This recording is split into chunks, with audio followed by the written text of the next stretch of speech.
सर्वा बाधा विनिर्मुक्तो धन धान्य सुतान्वित मनुष्यो मत प्रसादेन भविष्यति न संशय। नंद गोप गृहे जाता यशोदा गर्भ संभवा ततस्तौ नाशयिष्यामि विंध्याचल निवासिनीं। जय माँ विंध्यवासिनी, आपकी सदा ही जय हो। जय नमस्कार, जय माता दी। आप देख रहे हैं नवरात्र स्पेशल काल चक्र की खास पेशकश जय माता दी। मैं हूं आपके साथ आशा झा और मेरे साथ कार्यक्रम में आप सभी के समक्ष, ताकि चैत्र नवरात्र में मां दुर्गा से असीम कृपा आपको प्राप्त हो, आपकी हर एक परेशानी का समाधान आपको इसी नवरात्र मिल पाए। पंडित सुरेश पांडे जी हमारे साथ हैं। पंडित जी बहुत बहुत धन्यवाद। धन्यवाद। मां दुर्गा के दर्शन दरिद्रता मिटाएंगे, किस्मत चमकाएंगे और सौभाग्य जगाएंगे। देखिए नवरात्र स्पेशल काल चक्र जय माता दी।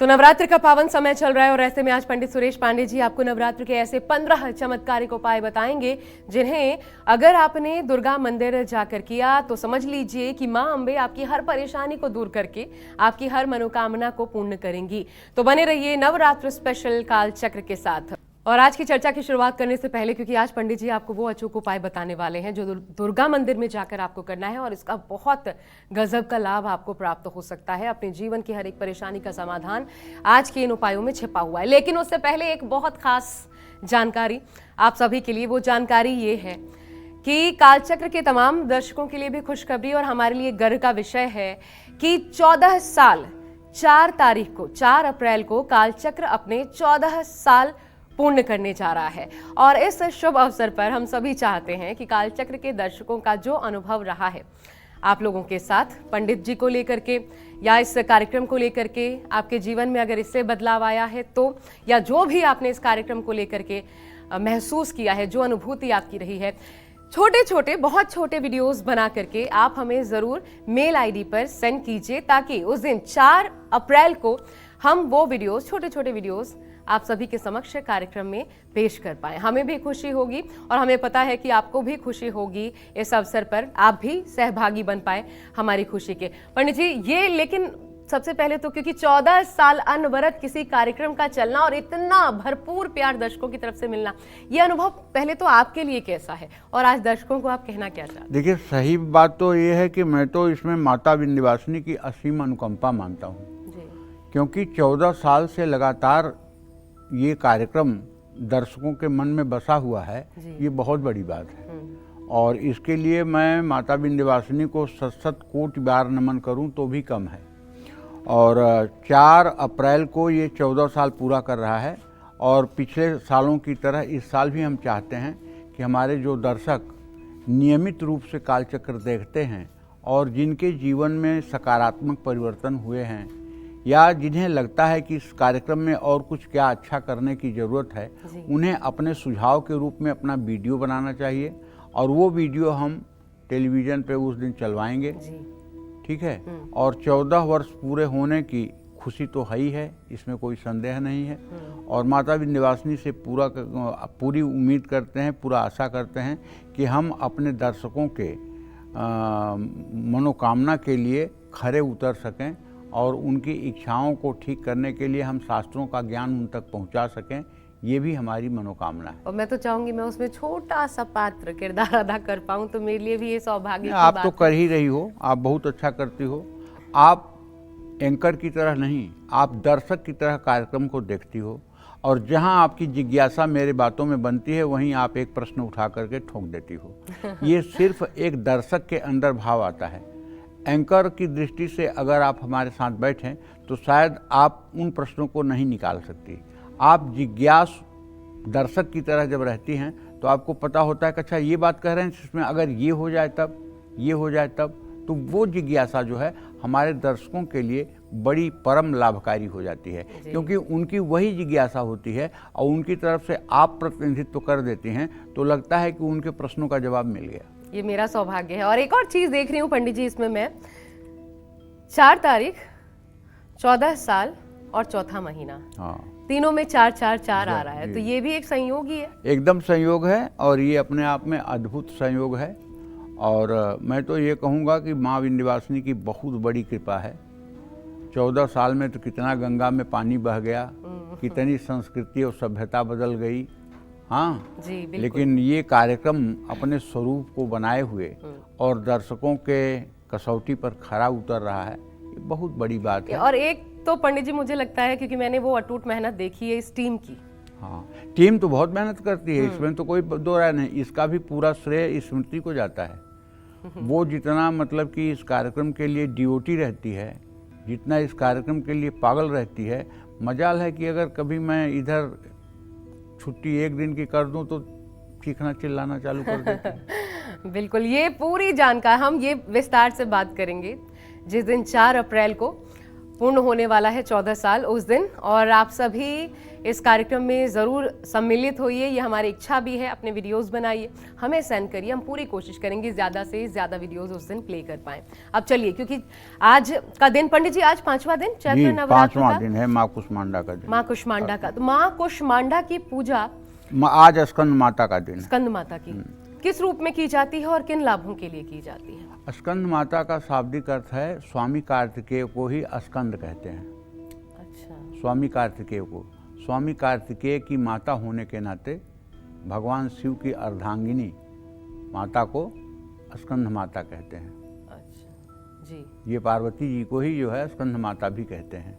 इन्हीं का ये दिन है, इन्हीं का ये आज का तो एक तरीके से माता पुत्रों के लिए आज ये दिन एक तरीके से समर्पित है। जी जी। अब क्योंकि दुर्गा मंदिर में जाकर आपको कौन से अचूक उपाय करने हैं, मैंने आपको पहले ही बताया कि बहुत खास जानकारियां आज पंडित जी से जुड़ी आपको देने वाले हैं। ये अचूक उपाय हैं और बहुत कुछ बदल सकते हैं आपके जीवन में, बस श्रद्धा भाव से वो करना है। तो सबसे पहले तो पंडित जी दरिद्रता, उसी के साथ शुरुआत करना चाहूंगी कि अगर बहुत मेहनत के बाद भी दरिद्रता पीछा नहीं छोड़ रही है, वो सफलता नहीं मिल पा रही है, हर वक्त पैसे की तंगी बनी रहती है, कमी बनी रहती है, क्या उपाय करें?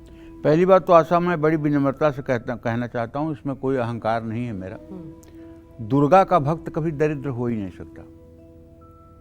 जो भगवती की उपासना में लगा हुआ है, भगवती की उपासना के मार्ग में चल रहा है, उसका चाहे हिमालय जैसा दरिद्र हो, वो जल जल करके धू धू करके राख हो जाएगा।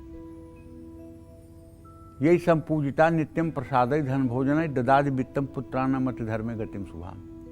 क्षण भर देर नहीं लगती है दरिद्रता को नष्ट होने में, क्योंकि यही तो माँ जगतजननी जगदम्बा, यही तो त्रिभुवन की राजलक्ष्मी है। बिल्कुल, यही तो त्रिभुवन की राजलक्ष्मी है। और ये अपने आश्रित, अपने संतान को कैसे दुखी देख सकती हैं? जो इनकी भक्ति कर रहा है, जो इनको अपने मन में चिंतन कर रहा है, जिसके हर समय विचार में ये रहती हैं, जो अपने जीवन की नैया इनके भरोसे छोड़ दिया है, जिसने संपूर्ण शरणागति इनके चरणों में कर दी है, उसे दरिद्रता कैसे सताएगी? पंडित जी, फिर मैं 2 लोगों के नाम लेना चाहूंगी, महान पुरुषों के। रामकृष्ण परमहंस, दुर्गा के परम भक्त, लेकिन उनके जीवन में कितने कष्ट थे? कोई कष्ट नहीं था बेटा, कोई कष्ट नहीं था। वो महाकाली के परम भक्त थे, महाकाली उनसे बात करती थी। अब देखो, यहाँ ये बात समझनी है कि हमारे 3 प्रकार के कर्म हैं। एक है संचित कर्म, एक है प्रारब्ध कर्म, एक है क्रियमाण कर्म।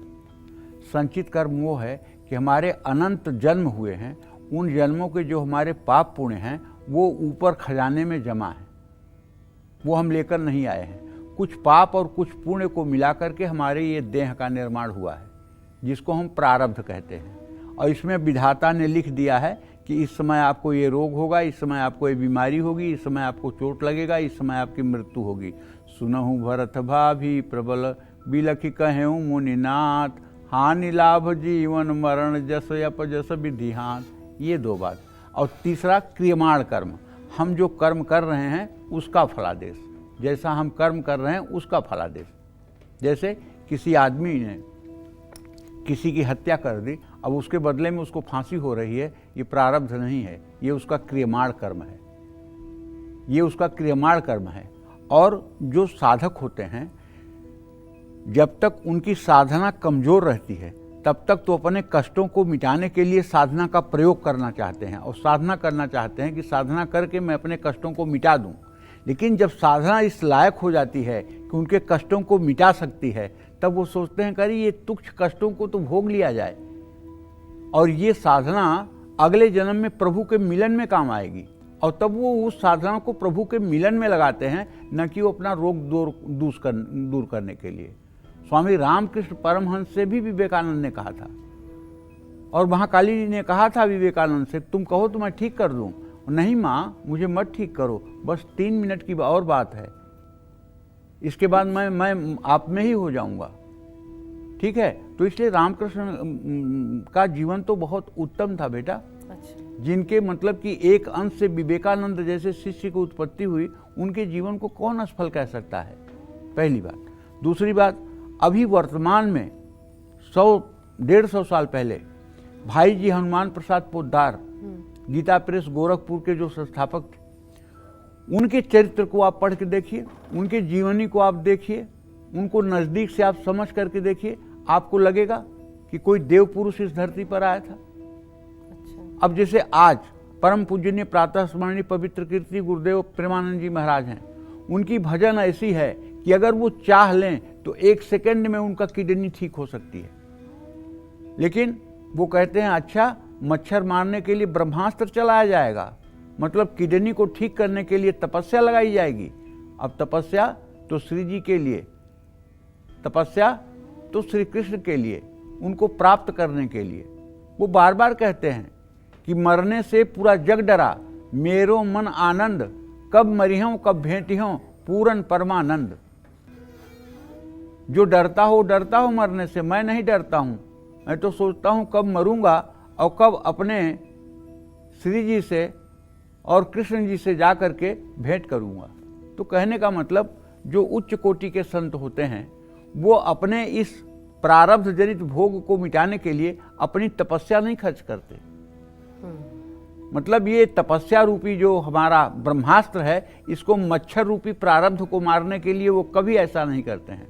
तो फिर आप, जब हम पूजा करते हैं और हम ये प्रार्थना करते हैं कि हमारे घर में ये रोग, ये संकट है, दूर हो जाए, सामान्य गृहस्थ हम है ना, हम कर सकते हैं। हम सामान्य गृहस्थ लोग हैं ना, हम माया मोह में आबद्ध लोग हैं ना, हम माया मोह में जकड़े हुए हैं ना, कंचन कामनी कीरत ने हमको बांध रखा है ना। इसीलिए तो कलव चंडी विनायक हो, इसीलिए तो शक्ति की उपासना ज्यादा होती है, क्योंकि लोग मोक्ष थोड़ी चाह रहे हैं। लोग चाह रहे हैं कि वैभवपूर्ण जीवन हो, बढ़िया मकान हो, अच्छी गाड़ी हो, बेटा IAS हो, बहू डॉक्टर हो, ये चाह रहे हैं लोग। ये नहीं चाह रहे हैं कि मैं मरूं तो भगवान मुझे प्राप्त हों, मैं मरूं तो ईश्वर मुझे प्राप्त हों, मैं मरूं तो मुझे मोक्ष और वैकुंठ हो। कोई न सोच रहा है। मैं 50 साल से पंडिताई कर रहा हूं और दिल्ली में भी 15-16 साल से कर रहा हूं। आज तक केवल एक आदमी मुझसे मिला है, सहारनपुर से आया था पति पत्नी, जो ये पूछने के लिए कि गुरुदेव आप हमारी कुंडली देखिए और ये बताइए कि क्या हमें आध्यात्मिक उन्नति का योग है, क्या हम भगवान को प्राप्त कर सकते हैं।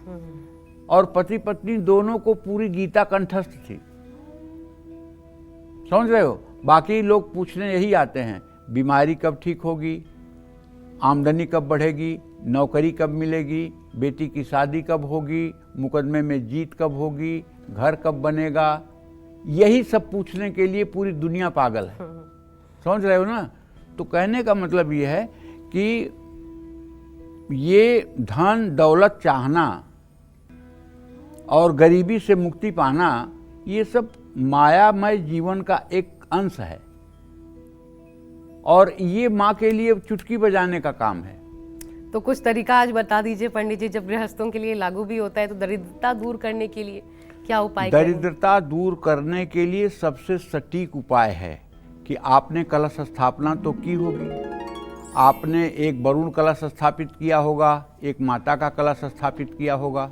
तो आपके घर में अगर श्री यंत्र है, चाहे स्फटिक का, चाहे पारे का, चाहे चांदी का श्री यंत्र है, उसको आप एक पीतल की थाली में रख लीजिए और एक छोटे से पीतल के लोटे में शहद भर करके रख लीजिए, ठीक है। और शहद भर करके रख करके शहद जिस लोटे में है उसके ऊपर कलावा बांध दीजिए और उसके बाद में थाली में रख करके धीरे धीरे शहद को आप उसी श्रीयंत्र पर गिराना शुरू करिए।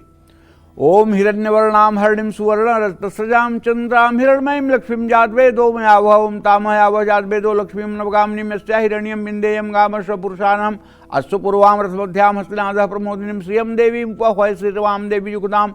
मतलब श्री सूक्तम के 16 मंत्रों को बोलते हुए आप श्रीयंत्र का अभिषेक करिए, फिर दूध से अभिषेक करिए, फिर जल से अभिषेक करिए, गन्ने के रस से अभिषेक करिए और 5 प्रकार से अभिषेक करके शुद्ध जल से धोकर साफ कपड़े से पोंछ करके उस श्रीयंत्र को ले जा करके एक चांदी की कटोरी में लाल कपड़ा बिछा के स्थापित कर दीजिए और कलावा, हल्दी, अक्षत, रोली, सिंदूर, लाल फूल चढ़ा करके धूप दीप जला करके और माता की दिव्य आरती करिए।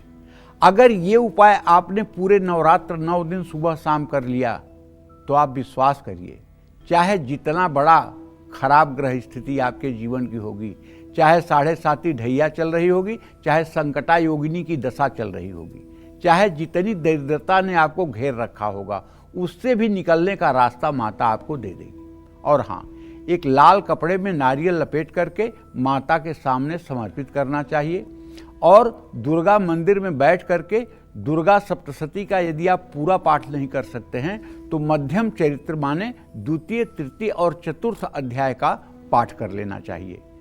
अगर आपके काम में बार बार रुकावट आ रही है तो आपको ये उपाय करने चाहिए। इससे आपकी आर्थिक स्थिति भी मजबूत होगी और इससे आपका मनोबल भी बढ़ेगा, इसमें कोई संदेह नहीं है।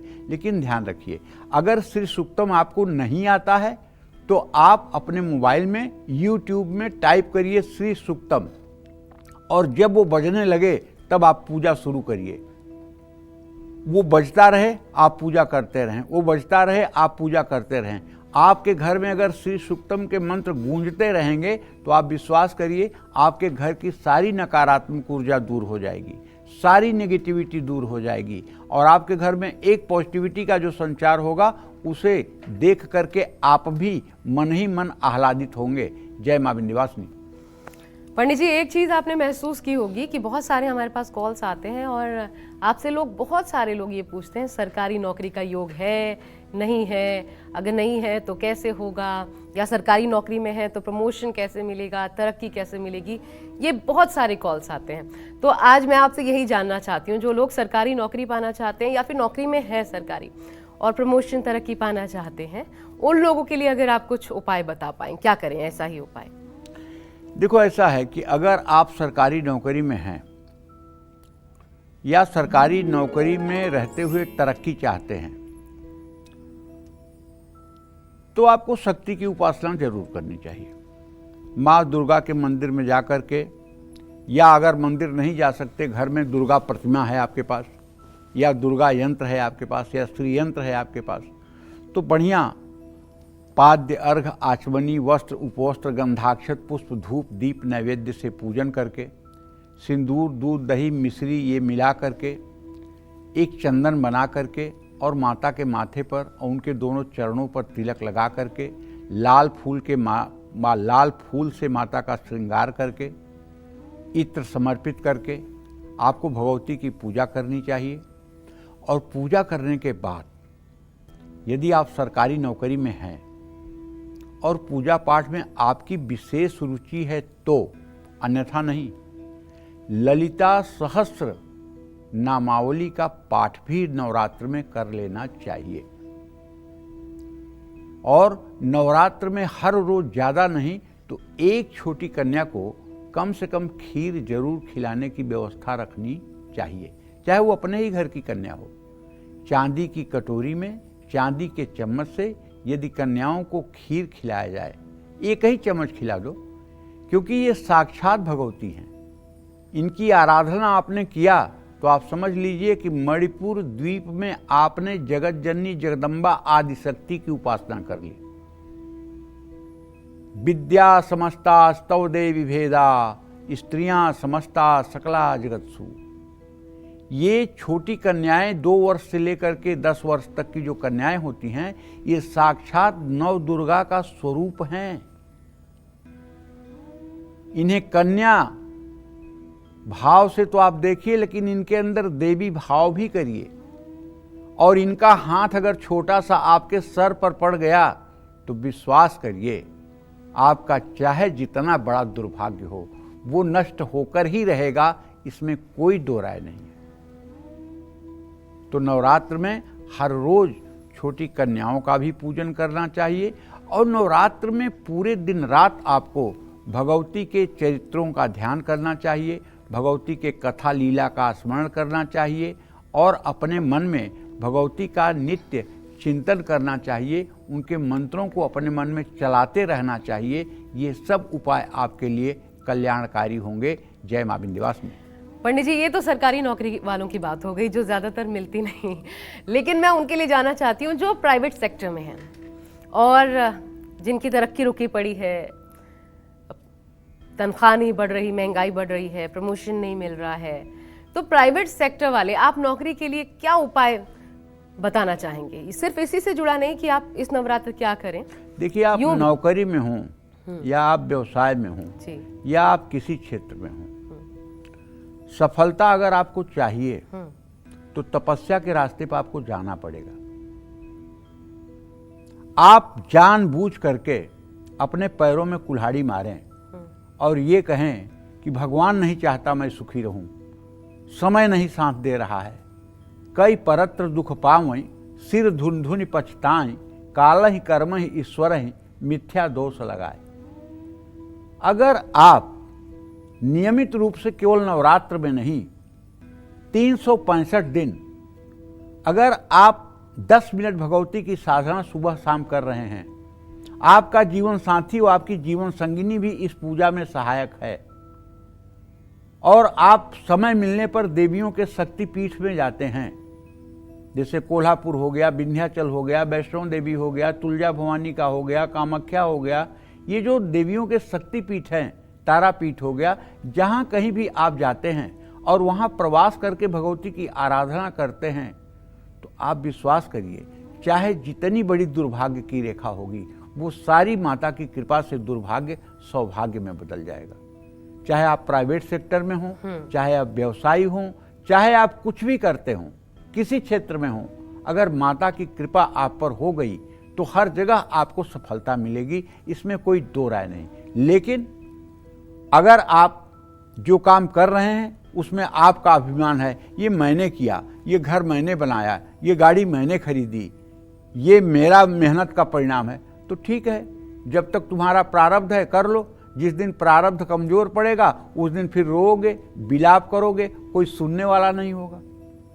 इसलिए शुरू से ही अगर भगवती की शरणागति हो कि ये माता ने दिया है, माता ने किया है, ये माता का ही है, हम माता के ही हैं, तो कभी कुछ बुरा होगा ही नहीं। अच्छा, एक चीज़ पंडित जी, आप मानते हैं क्या, ये मैंने बहुत सुना है इसलिए मैं आपसे पूछ रही हूँ, इस पर बताइएगा कि सही में वो जो चांदी का सिक्का होता है, माँ लक्ष्मी बनी हुई होती हैं, उसको अपने पर्स में रखा जाए तो इंसान के धन में वृद्धि होती है, ये सच है?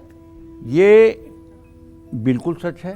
हाँ, माँ लक्ष्मी और गणेश की प्रतिमा अगर बनी हुई है तो पहली बात तो उसे चमड़े के पर्स में नहीं रखना चाहिए। अच्छा, ठीक है। हाँ, सिंथेटिक वगैरह का अगर पर्स है या कपड़े का पर्स है तो आप उसमें रख सकते हैं। दूसरी बात, अगर यही उपाय आशा जो तुम कह रही हो, इसमें थोड़ा सा और कुछ बढ़ा दिया जाए, जैसे एक पीतल या स्टील का 9-10 इंच ऊंचा डब्बा ले लिया जाए, ठीक है, और वो कम से कम 7-8 इंच चौड़ा भी हो, ढक्कन हो जिसके ऊपर, उसमें एक मुट्ठी हल्दी से रंगा हुआ चावल, 5 लौंग, 5 इलायची और एक छोटा सा हींग का टुकड़ा और एक चांदी का सिक्का जिस पे गणेश लक्ष्मी बने हों, ये अपने घर में आप स्थापित कर लीजिए नवरात्र में। और हर रोज घर में 100-50 रुपए जो भी आपके पास आते हैं उसी डिब्बे में डालना शुरू कर दीजिए। बृहस्पतिवार के अलावा हर दिन उसी डिब्बे से आप निकाल कर पैसा खर्च करिए। केवल बृहस्पतिवार को उसमें से पैसा मत निकालिए। सप्ताह में एक दिन ऐसा रखिए कि उस डिब्बे से पैसा मत निकालिए। कभी आपके जीवन में अर्थ संकट आएगा ही नहीं, ये जो दर्शक हमारे चाहें आजमा कर देख लें।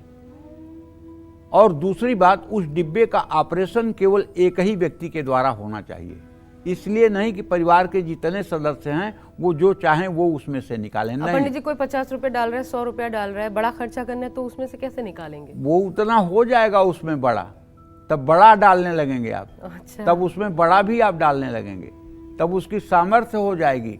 द्रौपदी का अक्षय पात्र बहुत छोटा था, लेकिन उसमें हजारों लाखों लोगों को भोजन कराने की क्षमता थी।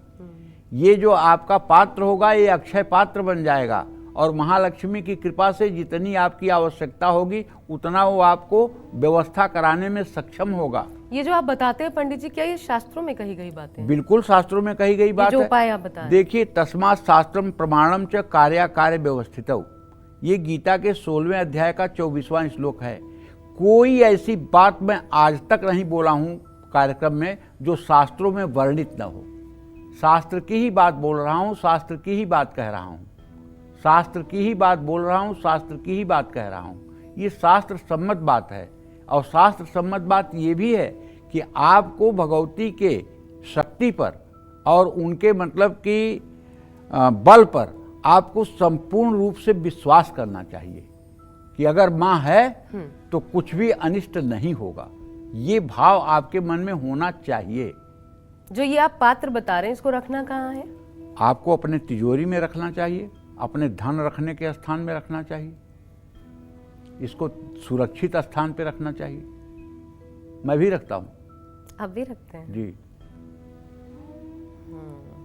बहुत छोटा सा और बहुत आसान उपाय है पंडित जी। जी। आप आजमाइए, आपको लाभ हो, मैं यही कामना करती हूँ आपके लिए। अब आपकी कुंडली में किसी ग्रह के मार्केश की दशा चल रही है और आपको इसके चलते बहुत से कष्ट उठाने पड़ रहे हैं, तो इस नवरात्र दुर्गा मंदिर जाकर कैसे करें माँ भगवती की आराधना, आपको क्या भोग लगाना चाहिए, किस चीज का पाठ का आपको करना चाहिए? पंडित जी पहले तो मार्केश क्या है ये समझा दीजिए और उसके बाद उपाय।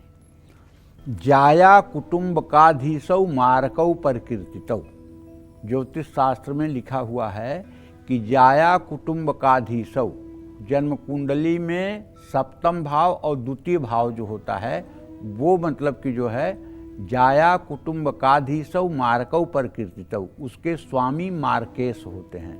और द्वितीय और सप्तम भाव जो है मारक स्थान होता है। जन्म कुंडली के लग्न से द्वितीय और सप्तम स्थान मारक स्थान होता है और उसके स्वामी मार्केश कहे जाते हैं, जो मृत्यु तुल्य कष्ट देते हैं। जो मृत्यु तुल्य कष्ट देते हैं वो मार्केश कहे जाते हैं। ठीक है जी। हाँ, लेकिन ध्यान रखना चाहिए हमारे सभी दर्शकों को, सूर्य और चंद्रमा ये कभी मार्केश नहीं होते हैं। अगर द्वितीय और सप्तम भाव का स्वामी सूर्य या चंद्रमा है तो आप निश्चिंत रहिए, ये कभी मार्केश नहीं होते हैं। और ना कभी आज तक किसी ने सूर्य और चंद्रमा के मारक स्थिति में किसी को मरते देखा होगा, ये कोई प्रमाण नहीं दे सकता है। आज से अनादिकाल की बात है। सूर्य चंद्रमा कभी मार्केश नहीं होते, मारक नहीं होते। तो जब मार्केश की दशा चलती है तो अकाल मृत्यु का भय बनता है।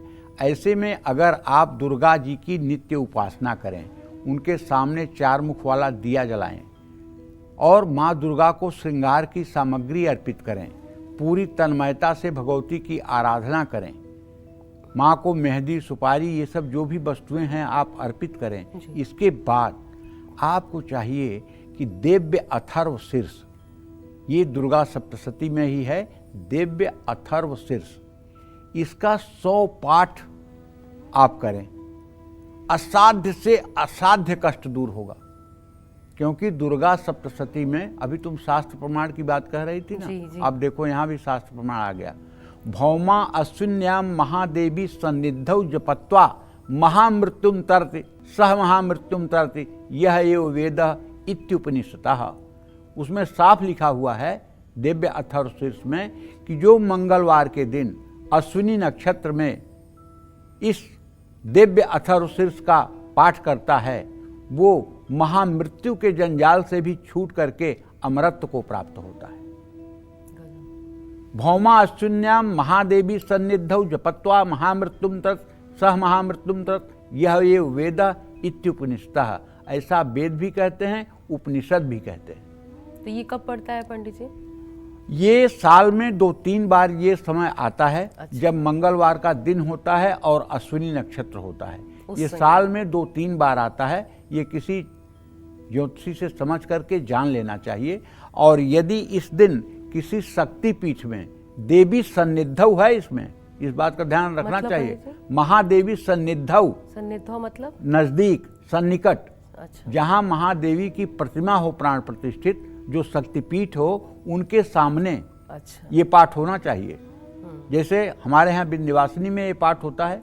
जिस दिन भौमाश्विनी योग होता है उस दिन बाढ़ आ जाती है इस पाठ की।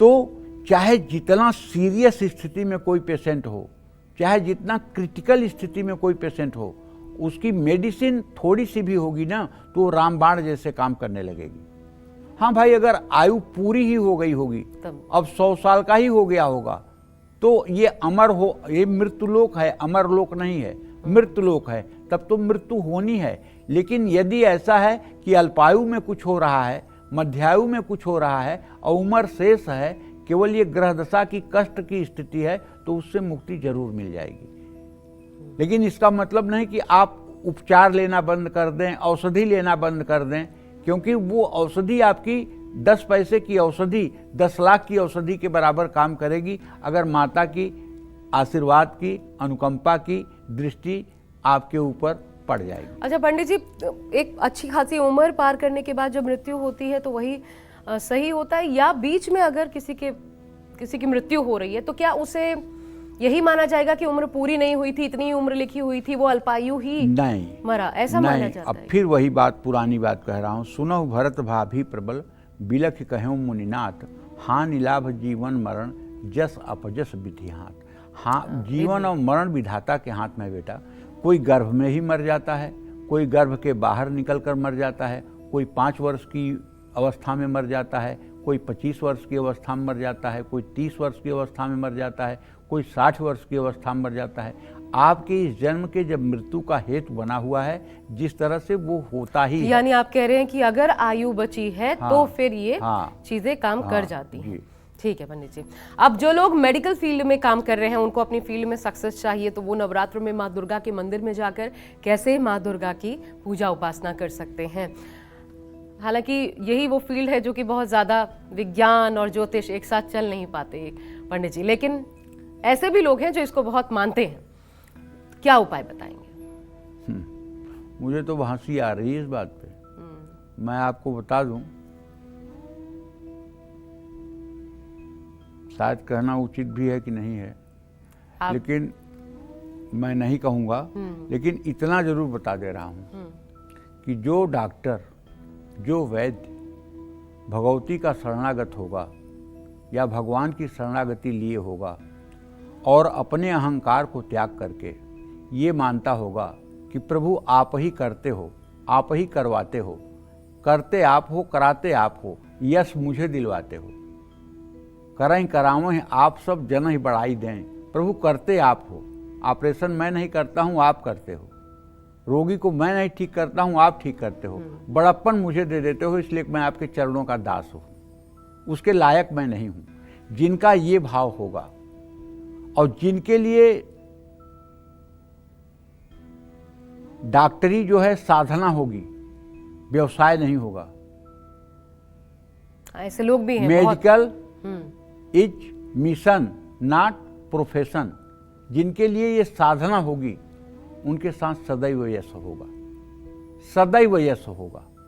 क्योंकि जब आप स्वार्थ रहित होकर के किसी के कल्याण की कामना करते हैं, स्वार्थ रहित होकर के, सुन लीजिए, तो तत्काल भगवान आपकी उस प्रार्थना को सुन करके और सामने वाले को रेमेडी देते हैं। तत्काल, एक क्षण, अगर आप अपना स्वार्थ साध रहे हैं और उसका कल्याण चाह रहे हैं तो फिर आप कर लीजिए। अब तब भगवान उसमें क्यों इन्वॉल्व होगा? जब भगवान की शरणागति होगी तब भगवान इन्वॉल्व होगा। बिल्कुल, हर जगह भाव उसकी प्रधानता। हाँ, भाव ही विद्यते देव। तो मेडिकल फील्ड में सफलता पाने के लिए, तरक्की पाने के लिए 5 दालों को पीसिए, उसमें थोड़ा सा गुड़ मिला लीजिए, माँ दुर्गा के मंदिर जाकर इससे माँ को तिलक करिए। लेकिन इसका मतलब नहीं कि तिलक कर दिए तो आप बड़े भारी डॉक्टर हो जाओगे और आपका नाम नरेश त्रेहन की तरह हो जाएगा, ऐसा कुछ नहीं है। रोज 365 दिन भगवती के सामने 5 मिनट खड़े होकर के हाथ जोड़िए, एक दिया जलाइए, उनको प्रणाम करिए और कहिए कि हे माँ, सदैव आप मेरे बुद्धि में निवास करें, जिससे मैं अपने पास आए हुए आगंतुकों का सेवा कर सकूं, सत्कार कर सकूं, साधना कर सकूं। इसलिए ये मत मनाइए कि माँ आज मुझे ज़्यादा प्रैक्टिस में पैसा कमवा देना, आज मुझे ज़्यादा पैसा मिलवा देना। ये प्रार्थना बहुत तुच्छ बात है। अगर आप उनकी शरण में हैं तो माता को ये पता है कि आपका कैसे गुजारा करना है, वो आपको कहने की ज़रूरत नहीं पड़ेगी। और अगर आप किसी दुर्गा मंदिर में सफ़ेद रेशमी साड़ी माँ सरस्वती को अर्पित करें और अपने घर में देवी यंत्र स्थापित करके नित्य हो सके तो तारा कवच का पाठ करें, गाय को हरी मूंग खिलाएं, किन्नरों को सुपारी दान दें, तो इससे आपको लाभ मिलेगा। जय मां विंध्यवासिनी। और अपनी चर्चा को अब आगे बढ़ाते हैं, बात करते हैं उन लोगों की जिनकी शादीशुदा जिंदगी अच्छी नहीं चल रही। ऐसे लोग इस नवरात्र में दुर्गा मंदिर जाकर माँ को कौन सी चीज अर्पित करें, आपको क्या भोग लगाना चाहिए जो सबसे ज्यादा शुभकारी हितकारी होगा। पंडित जी, अनबन है पति पत्नी के बीच, नहीं चल रहा, बन नहीं पा रहा, तो फिर क्या करें, क्या किया जा सकता है इस नवरात्र? देखो, और होता क्यों है ये भी बताइए पंडित जी। जिन लोगों की जन्म कुंडली में लग्नेश और सप्तमेश शरीर भाव का स्वामी और जीवन साथी के भाव का स्वामी परस्पर छठे आठवें होते हैं, उनके जीवन में हर समय सौहार्दपूर्ण वातावरण हो ही नहीं सकता। ये तो कुंडली तो शादी के पहले भी देखी जाती है पंडित जी, मिलाया जाता है। कोई कुछ न मिलाता उलाता है। जो लोग बैठे हुए हैं मिलाने वाले ना, ये लोग केवल गुण मिलाते हैं। अच्छा, केवल गुण मिलाते हैं, कुंडली मिलाना, ग्रहों को कोई नहीं मिलाता है। तो ये होना चाहिए। ग्रहों का मिलान कैसे होता है, वो तो कठिन विधा है ना। केवल गुण देख लिए, हाँ ये राक्षसगण है, ये देवगण है, ये नाड़ी है, ये भकूट है। कुंडली के ग्रहों का मिलान नहीं होता। अगर कुंडली के ग्रहों का मिलान हो, उससे ये देखा जाए कि वर चिरंजीव है कि नहीं, दीर्घायु है कि नहीं, यशस्वी है कि नहीं, चरित्रवान है कि नहीं, किसी प्रकार का दुर्गुणी दोषी तो नहीं है, कन्या गुस्सैल तो नहीं है, कन्या मतलब कि जो है बहुत ज़्यादा आक्रोशित तो नहीं रहने वाली है, कन्या के मतलब कि खान पान का क्या हिसाब किताब है, आचरण का क्या हिसाब किताब है। इन सब चीज़ों को अगर ज्योतिष की कसौटी पर कस करके और तब कुंडली का मिलान किया जाए तो गुण दो भी मिले तब भी आप शादी करवा दो तो वो शादी जिंदगी भर चलेगी। प्रत्यक्ष गुणों का मिलान करना चाहिए। लड़का नॉनवेज है और लड़की वेजिटेरियन है तो वैवाहिक जीवन में क्यों नहीं उतार चढ़ाव आएगा। लड़का पूजा पाठ वाला है, लड़की नास्तिक है, या लड़की पूजा पाठ वाली है और लड़का पूजा पाठ आँख से नहीं देखना चाहता, तो ये कैसे चलेगा विवाह। तो ये जो प्रत्यक्ष गुण हैं, इन गुणों का मिलान करना चाहिए।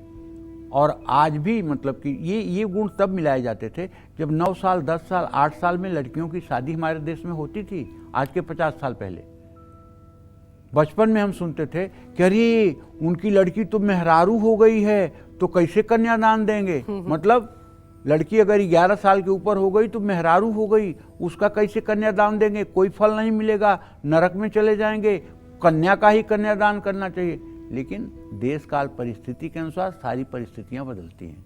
अब आज 21 साल के नीचे अगर आप शादी करते हैं तो सरकार भी इस पर आपको प्रतिबंध लगाती है। तो ऐसे में आज सम्यक रूप से जानकारी करके, और हाँ, आधी शादियां तो ऐसे होती हैं जो लड़की लड़का अपने को पसंद करते हैं एक दूसरे को और कुंडली की कोई बात ही नहीं होती। जब शादी की बात आती है तब कुंडली मिलान की बात आती है। अब एक दूसरे को 5 साल से पसंद कर रहे हैं, आप कुंडली मिलाने बैठे हो, आपको सहमति देना चाहिए कि जाओ भैया करो। अच्छा। मन मेलापक सबसे बड़ा मेलापक है। अब आगे विधाता ने जो रचा होगा वो, क्योंकि विधाता न चाहता तो आप दोनों आपस में मिलते न, विधाता न चाहता तो दोनों आपस में इतना घनिष्ठ न होते। विधाता कुछ चाहता ही होगा ना, तो आगे भी कुछ चाहता होगा, तो जाओ विवाह करो। अब इसमें भी जो लोग खलल डालने वाले हैं, अरे कुंडली नहीं मिल रही है, लड़की मर जाएगी, लड़का मर जाएगा, इन लोगों को पाप लगेगा। अच्छा, ऐसा बोलने पर पाप लगेगा। यद्यप शुद्धम लोक विरुद्धम ना करणीयम ना चरणीयम, ये हमारा शास्त्र कहता है। यद्यप शुद्ध हो लेकिन लोकमत के विरुद्ध हो तो न उसको करो न उसका आचरण करो। आप बताओ, दो लड़की लड़के 7 साल से 5 साल से एक दूसरे के प्रति समर्पित हैं जी जान से। तो लेकिन माँ बाप तो सोचेंगे पंडित जी कि पता नहीं कल को क्या हो। मैं तो सब माँ बाप से कहता हूँ कि बच्चों के भविष्य के मामले में अपना नाक न घुड़ेसें। सोचना ठीक है, लेकिन मेरी नाक कट जाएगी, मेरा सम्मान खत्म हो जाएगा, ये बच्चों के भविष्य में अपनी नाक न घुड़ेसें। बच्चों की जिंदगी है, बच्चों को मतलब कि कैसे, अब आज का बच्चा जो है वो इतना वयस्क है, इतना समझदार है कि वो अपने अच्छे बुरे को समझता है। अगर आपको लगता है कि उसका डिसीजन गलत है तो आप उसकी काउंसलिंग अपने घर में कर सकते हैं, उसको आप समझा सकते हैं, वो समझदार हो सकता है। आपका डीएनए है, आपको विश्वास रखना चाहिए, लेकिन उसके लिए बर्बरतापूर्वक या कठोरतापूर्वक या उपेक्षात्मक बर्ताव नहीं करना चाहिए। बहुत प्यारी बात कही पंडित जी आपने, तमाम उन माता पिताओं के लिए जो अवरोध पैदा करते हैं। हाँ, तो अगर वैवाहिक जीवन में कड़वाहट चल रहा है बेटा, हाँ, तो लेकिन उसके पहले एक और चीज बता दीजिए। अभी आपने कहा कि कोई राक्षस गण होता है, कोई देवगण होता है, कोई मनुष्य गण होता है, ये कैसे पता होता है और क्या प्रभाव होता है इसका? जन्म के जो नक्षत्र होते हैं उनमें 3 गण होते हैं, मनुष्यगण, देवगण, राक्षसगण। अगर देवगण का विवाह देवगण में हो तो सर्वोत्तम होता है। अच्छा। देवगण का विवाह मनुष्यगण में हो तो ये उत्तम होता है। मनुष्यगण का विवाह देवगण या मनुष्यगण में हो तो उत्तम होता है। देवगण का विवाह राक्षसगण में हो तो ये अधम होता है। मनुष्यगण और राक्षसगण में विवाह हो तो ये मध्यम होता है। तो ये गण होते हैं, लेकिन ये सब भकूट उस समय, ये सब मतलब की व्यवस्था आप मानते हैं होते हैं ऐसा? हाँ, होता है। अच्छा। लेकिन इसका असर थोड़ी होता है। नहीं होता। अब जैसे मैं राक्षसगण हूँ तो अब क्या मैं राक्षस हूँ? अच्छा। हाँ, तो ऐसा नहीं होता है कि वो राक्षस होगा। ये एक ज्योतिष को समझने की एक विधा है। अच्छा, एक ज्योतिष को समझने की विधा है। अब उपाय बता दीजिए पंडित जी। तो उपाय ये है कि वैवाहिक जीवन में कड़वाहट अगर घुल रही है तो माँ दुर्गा के मंदिर में लाल रंग की ध्वजा चढ़ानी चाहिए। माँ दुर्गा का पंचामृत से अभिषेक करना चाहिए और माँ दुर्गा को मिश्री, लौंग और पान अर्पित करना चाहिए। भैरव जी को मालपुए का भोग लगाना चाहिए। दुर्गा मंदिर में दुर्गा सप्तशती की पुस्तक, शंख और घंटी, ये चीज़ें दान करनी चाहिए। और देखिए, मैं तो कहूँगा अपने देश की देवी स्वरूपा कन्याओं से, लड़कियों से, कि देखो, इस देश का गर्व आप ही हो। आप मानो या ना मानो, इस देश का गर्व और इस देश का सम्मान आप हो। कभी आपने सावित्री बनकर सत्यवान का उदाहरण प्रस्तुत किया, कभी आपने अनसुईया बन करके ब्रह्मा, विष्णु, महेश को गोद में खिलाया। मतलब आपके जो पुरुषार्थ की कहानी है, शायद वही भारत के सर ऊंचा करने की कहानी है। इसलिए त्याग की भी अपेक्षा आपसे ही की जाती है। आप ये मत कहिएगा कि ये बूढ़ा पंडित क्यों लड़कियों को ही पूजा पाठ के लिए बताता है, क्यों लड़कों को नहीं बताता है कि तुम्हें व्रत करना चाहिए, तुम्हें पूजा करना चाहिए। क्या विवाह चलाना लड़कियों की जिम्मेदारी है? क्या लड़कों की जिम्मेदारी नहीं है? लड़कों को क्यों नहीं बताता है? तो लड़के कर्म करने के लिए पैदा हुए हैं। भक्ति स्वरूपा आप हैं, शक्ति स्वरूपा आप हैं।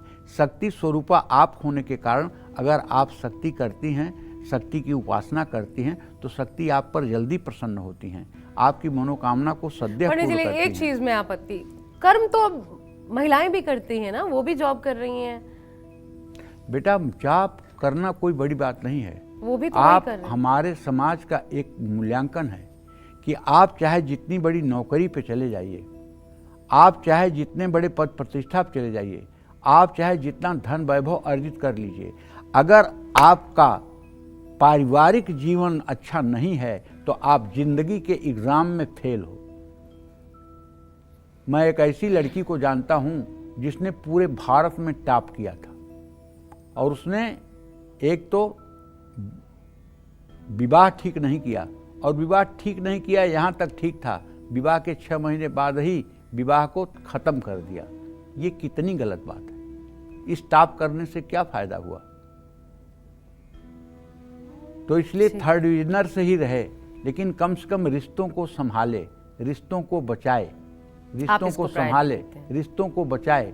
इसलिए हम अपनी सभी बेटियों से कहना चाहता हूं कि आप सभी लोग, आप लोग सहन शक्ति की सीमा हो, आप लोग सहन शक्ति की सीमा हो, इसके लिए पूरा समाज आपको नमन करता है। आप भगवती की आराधना करिए, नित्य पूजा उपासना करिए और भगवती से प्रार्थना करिए कि आपके घर में एक कल्याण का एक बढ़िया वातावरण निर्माण हो, आपके घर में लोग एक दूसरे को प्रेम करें, एक दूसरे का सम्मान करें, एक दूसरे का इज्जत करें और पूरे परिवार को आप चाहें तो भागवतिक दृष्टि की तरफ मोड़ सकती हैं। एक बात जानती हो आशा जी, जब कोई लड़का बुद्धिमान और धार्मिक होता है जी। तो उससे एक कुल सुधरता है, हाँ। और जब कोई लड़की धार्मिक होती है तो उससे दो कुल सुधरता है। एक लड़की विवाह होकर के गई अपने ससुराल में और 15-16 दिन हुआ था कि एक नया भिक्षुक आया और उसने कहा कि भिक्षाम दे, तो उसने देखा कह रही भिक्षुक, तो उसने चावल थाली में भर कर ले जाकर भिक्षा का पात्र जो है भिक्षुक को दिया और उसने सन्यासी से कहा कि बहुत जल्दी नहीं कर दी, तो सन्यासी ने कहा हाँ देर लग रही थी, हाँ डर लग रहा था। तो मतलब कि उसने कहा लड़की ने कि लड़की से उसने पूछा ताज़ा खाती हो कि बासी, तो लड़की ने कहा कि बासी। अब उसका ससुर वहीं बैठ के अखबार पढ़ रहा था और सुन रहा था। उसने तुरंत उसके घर फ़ोन लगाया, तुम्हारी कैसी नालायक बेटी है, मेरे घर में आज तक कुत्ता भी बासी खाना नहीं खाता है, ये कह रही है बासी खाती हूँ, ये है वो है। प्रपंच किया और सारे रिश्तेदार 2 घंटे के अंदर जमा हो गए।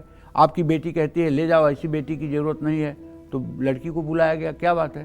तो बोली एक सन्यासी आए थे, उन्होंने भिक्षा मांगा, मैं भिक्षा ले जाकर दी। मैंने उनसे पूछा कि कहीं सन्यास लेने में तुमने जल्दबाजी तो नहीं कर दी? तो उन्होंने कहा कि डर लग रहा था कहीं मेरी शादी विवाह ना हो जाए, फंस ना जाऊं इसलिए। तो उन्होंने मुझसे पूछा कि तुम ताज़ा खाती हो कि बासी, माने रोज़ उपासना जो कर रही हो, जो पूजा पाठ रोज़ कर रही हो, उसका फल भोग रही हो कि पूर्व जन्म के प्रारब्ध का फल भोग रही हो? तो चूंकि यहाँ पर हमारे ससुराल में पूजा पाठ नहीं होता है, धूप बत्ती नहीं जलती है, दिया नहीं जलता है, तो मेरे पूर्व जन्म का प्रारब्ध है, उसी के आधार पर मेरे नौकर चाकर और मुझे सुख सुविधा मिल रही है, इसीलिए मैंने कहा बासी। तो मैंने क्या गलत कहा? तो पूरा समाज उनके सामने नतमस्तक हो गया। तो जब कन्याएं संस्कारित होती हैं तो दो कुल में दीपक जला देती हैं, 2 कुल उजाला हो जाता है। बिल्कुल। इसलिए लड़कों की अपेक्षा लड़कियों का संस्कारित होना दायित्व ज्यादा है। ठीक है पंडित जी। और अब अगर आपके विरोधी हमेशा आपका काम बिगाड़ देते हैं, आपको ऐसा लगता है, और इस नवरात्र ऐसे में दुर्गा मंदिर जाकर आपको मां अम्बे की कैसे पूजा करनी चाहिए, क्या उपाय है आपके लिए? पंडित जी, काम बिगाड़ने वालों से सतर्कता किसके जरिए आएगी, कैसे आएगी? भगवती की आराधना करोगे ना, दुर्गत दुरावय यशसः दुर्गा। आप अगर भगवती की आराधना कर रहे हैं तो इस संसार में किसी की हिम्मत नहीं है कि आपका विरोध करके और वो सुखी रह ले। दुर्गा जी खींच करके उसकी जीभ, ओम ह्रीम बंगलामुखी सर्वदुष्टानाम वाचम मुखम पदम स्तंभ जिह्वाम किले बुद्धि विनाशय क्रीम ओम स्वाहा। जगत जननी जगदम्बा आपके दुश्मनों का दमन कर देंगी अगर आप दुर्गा की शरणागति में हैं। बेल का फल माँ दुर्गा की प्रतिमा के पास रखिए और दुर्गा मंदिर में ही रोज राजोपचार माने 64 उपचार से माता का पूजा करिए, कन्याओं का पूजा करिए, बटुक भैरव का स्मरण करिए, दुर्गा सप्तशती के पहले, दूसरे, तीसरे और चौथे अध्याय का पाठ करिए। निश्चित रूप से दुश्मन आपका क्या बिगाड़ेंगे? सहस्त्राबाहु की तरह अगर दुश्मन आपका होगा वो भी आपका कुछ नहीं बिगाड़ पाएगा। जय मां विंध्यवासिनी। और अगर आपकी दिलचस्पी राजनीतिक जगत में है, क्योंकि पॉलिटिक्स में आजकल बहुत लोग इंटरेस्ट ले रहे हैं, तो जो लोग पहले से ही राजनीति में हैं और जो लोग इसका हिस्सा बनना चाहते हैं, उनको इस नवरात्र दुर्गा मंदिर जाकर कैसे करनी चाहिए माँ दुर्गा की पूजा, ताकि उस पथ पर आप आ पाए? पंडित जी, क्या उपाय है इसके लिए? चाहे जितना आप राजनीति कर लीजिए, अगर आप भगवती की शरणागति में नहीं हैं तो 2-4 साल के लिए राजनीति में आप चमक सकते हैं, लेकिन ऐसा गिरेंगे कि आपकी सारी मिट्टी पलीद हो जाएगी और आप जहां से चले थे उससे कम से कम 100 किलोमीटर पीछे चले जाएंगे। जब भगवती की साधना आपकी रहेगी, नित्य आप भगवती की साधना करेंगे, तो चिरकाल तक आपकी सत्ता रहेगी और चिरकाल तक आपका यश पृथ्वी पर विद्यमान रहेगा। अहंकार को त्याग करके जनता का सेवक बन करके, आज फैशन चला है मैं दिल्ली का बेटा हूं, मैं यूपी का बेटा हूं, बेटा बनने का, सेवक बनने का नहीं। मैं दिल्ली का सेवक हूं, दिल्ली का सेवक नहीं बनना है, मैं बेटा हूं, माने आपकी प्रॉपर्टी मुझे हक चाहिए, मैं बेटा हूं। अरे सेवक बनो ना, मैं आपका दास हूं, मैं आपकी सेवा के लिए हूं, नहीं मैं बेटा हूं, मतलब आपकी जो प्रॉपर्टी है आपके पास वो सब मेरी हो जानी चाहिए। बेटा हूं माने अधिकार है मेरा। तो ये वाली संस्कृति जो है ना चलने वाली है। राजनीति के क्षेत्र में सफलता और तरक्की पाने के लिए हल्दी कपूर लौंग मिला करके माँ दुर्गा के मंदिर में जा करके इनका तिलक करना चाहिए। तिलक लगाकर माता को चूड़ियाँ, चांदी की बिछिया, ये सब चीज़ें अर्पित करनी चाहिए। गुलाब के फूलों की माला, मोगरे का इत्र, ये सब चढ़ाना चाहिए। और दुर्गा के मंत्रों का ओम ऐं ह्रीं क्लीं चामुंडाय विच्चे नमः, इस मंत्र का यथासंभव दिन रात जप करना चाहिए। जय मां विंध्यवासिनी। और अगर आपको लगता है कि आपके घर में वास्तु दोष है तो नवरात्र में मां दुर्गा के मंदिर जाकर मां को क्या अर्पित करने से इससे भी निजात मिल सकती है। पंडित जी, वास्तु दोष का इतना सरल उपाय भी हो सकता है? वास्तु दोष का उपाय है, जहाँ जगत जननी जगदम्बा की आराधना होगी वहाँ वास्तु दोष क्या कर लेगा। अगर आप अपने घर में नित्य दुर्गा की साधना कर रहे हैं, दक्षिणावर्ती शंख से आप रोज अपने घर में श्री यंत्र का अभिषेक कर रहे हैं, श्री सुक्तम के मंत्र सुबह शाम आपके घर में बज रहे हैं, दुर्गा सप्तशती का पाठ आपके घर में हो रहा है, माता के लिए दीपक आपके घर में जल रहा है, उनको भोग प्रसाद अर्पित किया जा रहा है, तो चाहे जितना बुरी से बुरी स्थिति हो वहाँ भी आपके लिए एकदम राम राज्य हो जाएगा। जहाँ राम वहाँ अयोध्या, जहाँ साधना और साधक वहाँ सारी सब कुछ चीज़ें अनुकूल हो जाएंगी। उसमें क्या टेंशन की बात है। तो इसलिए घर में अगर वास्तु दोष बढ़ रहा है तो माँ दुर्गा के मंदिर में धातु या मिट्टी का बना हुआ कछुआ नवरात्र में कौड़ियों के ऊपर स्थापित करें। माँ दुर्गा का दिव्य, जैसे मैंने बताया, श्री सुक्तम से अभिषेक करें, खीर का भोग लगाएं, खीर में चांदी के कटोरी में रख करके चांदी का चम्मच डाल करके और एक बगल में गिलास में पानी रख करके माँ दुर्गा का आचमन करें और खूब कपूर से अच्छी आरती करें। बस देखिए आपकी ज़िंदगी कैसे खुशहाल हो जाती है। जय मां विंध्यवासिनी। और चलिए अब बात करते हैं उन लोगों की जिनको बार बार किसी की नजर लग जाती है, खासकर बच्चे। और ऐसे लोगों को इस नवरात्र दुर्गा मंदिर जाकर माँ को कौन सी चीजें अर्पित करनी चाहिए, माताएं क्या करें अपने बच्चों के लिए अगर इससे परेशान है कि बार बार आपके बच्चे को नजर लग रही है, या बड़े को भी पंडित जी नजर लगना आम सी बात है, क्या देखो नजर लगना बहुत बड़ी बात है और दुनिया में कोई तोड़ नहीं है कि नजर किसी को ना लगे। जिसको जो चीज़ पसंद आ जाए उसी में नज़र लग जाती है। दुनिया में कोई नहीं कह सकता कि मुझे नज़र नहीं लग सकती, सबको लगती है नज़र, जरूर लगती है। इसके लिए जो मैं एक उपाय बता दे रहा हूँ वो उपाय सुन लो। दुर्गा जी वाला उपाय तो केवल नवरात्र में कर पाओगे ना, बाकी 12 महीने। तो नवरात्र में दुर्गा मंदिर में मिट्टी के 4 दिए जलाएं, दीपक में कड़ावे की बाती और नारियल का तेल डालकर जलाएं। माँ दुर्गा के चरणों में दुर्गा यंत्र लाल रंग के कपड़े में लपेट कर स्थापित करें। शंख में पंचामृत भरकर देवी दुर्गा के चरणों में रखें और माँ दुर्गा को खीर का भोग लगाएं। पूजा के बाद दुर्गा यंत्र अपने घर लाकर हर दिन शहद मिश्री जल से दुर्गा यंत्र का अभिषेक करें। अब करना क्या है आपको, जिसको नज़र लगी हो या जो बीमार हो रहा है उसको पूरब मुंह बैठा लो और खुद पश्चिम मुंह होकर के 3 लौंग ले लो। एक लौंग बाएं पैर के अंगूठे पे रखो और उसको एकदम घुमाते हुए दाहिने पैर के अंगूठे पे ले आओ। फिर दूसरी लौंग इसी तरह से बाएं पैर के अंगूठे पर रखकर पूरे शरीर का स्पर्श कराते हुए दाहिने पैर के अंगूठे पर ले आओ। फिर इसी तरह से तीसरी लौंग उतारो और तीनों लौंग को कागज में लपेट करके चूल्हा जला करके, गैस का चूल्हा जला करके और उस पर वो कागज रख दो जिसमें लौंग जल जाए। आप विश्वास करिए, रविवार के दिन ये उपाय करके देखिए, चाहे जितनी गंभीर नज़र लगी होगी तत्काल उतर जाएगी, इसमें कोई दो राय नहीं। दूसरा और सरल उपाय बता देता हूं। रविवार वाला कितने बजे पंडित जी? सुबह शाम किसी समय आप कर दिन लीजिए, में सुबह शाम दोपहर कभी भी आप कर लीजिए। अच्छा, दूसरा एक और सरल और आसान उपाय बताता हूँ। वो उपाय ये है, फिटकिरी का बूरा घर में रख लीजिए। लगभग 100-200 ग्राम फिटकिरी का बूरा रख लीजिए और थोड़ा सा फिटकिरी का बूरा मुट्ठी में ले करके आपके बच्चे को या आपके पति को या आपके परिवार को जिसको भी लगी हुई है नज़र, आप उसके सर से 7 बार फिटकिरी का बूरा वार करके वॉश बेसिन में अपना हाथ धो दीजिए, फिटकिरी बहा दीजिए। Clockwise, anti clockwise? क्लॉकवाइज। हाँ, निश्चित रूप से नज़र तत्काल भाग जाएगी। और वैसे तो उपाय एक और है, जैसे मतलब कि एक रुई की बत्ती बना लीजिए, उसको सरसों के तेल में डुबा लीजिए, उसको चिमटी से पकड़ लीजिए और नीचे से उसको जला दीजिए और जिसको नज़र लगी है उसके चेहरे पर 7 बार उसी मतलब कि जलती हुई बत्ती को घुमाइए और उसके बाद उसको किसी जग वगैरह में पानी रख करके बुझा दीजिए। इससे भी नज़र उतर जाएगी। लेकिन नज़र होती बहुत बुरी चीज़ है, नज़र लगती भी है। ये बात मैंने अनुभव किया है जीवन में। नज़र से अच्छे अच्छे लोग मतलब कि घायल हो जाते हैं, बीपी बढ़ जाता है, टेम्परेचर बढ़ जाता है, बुखार हो जाता है, शरीर में टूटन होने लगती है। भाई नज़र बहुत बुरी चीज़ है, इसलिए नज़र से बचाव का उपाय सबको जानना चाहिए। जय मां विंध्यवासिनी। और क्या आप एक खिलाड़ी हैं? अगर हाँ तो चाहते हैं कि आपका नाम पूरी दुनिया में रोशन हो, तो आपको नवरात्र में दुर्गा मंदिर जाकर कौन सा उपाय करना चाहिए? एक तो आपकी मेहनत और दूसरा उपाय जो आपको एक पुश देती है। पंडित जी क्या बताएंगे? देखिए, अगर आप खेल जगत में हैं तो तरक्की के लिए एक तो मंगल ग्रह आपका मजबूत रहेगा, तभी आप कुछ कर पाएंगे। ऐसे में सिंदूर, दही, गंगा जल, शहद मिलाकर माँ दुर्गा को तिलक करें। माँ दुर्गा को तिलक लगाकर अपने माथे पर भी तिलक लगाएं। दूध दही से बनी मिठाइयाँ या खीर का भोग लगाएं। नवरात्रि में किसी ज़रूरतमंद व्यक्ति की आर्थिक मदद करें। और ध्यान रखें कि अगर आप खिलाड़ी हैं तो आपको एक नौमुखी रुद्राक्ष भी गले में धारण करना चाहिए। अगर नौमुखी रुद्राक्ष आपके गले में रहेगा तो खेल में आपका डंका बजेगा, इसमें कोई दो राय नहीं है। जय मां विंध्यवासिनी।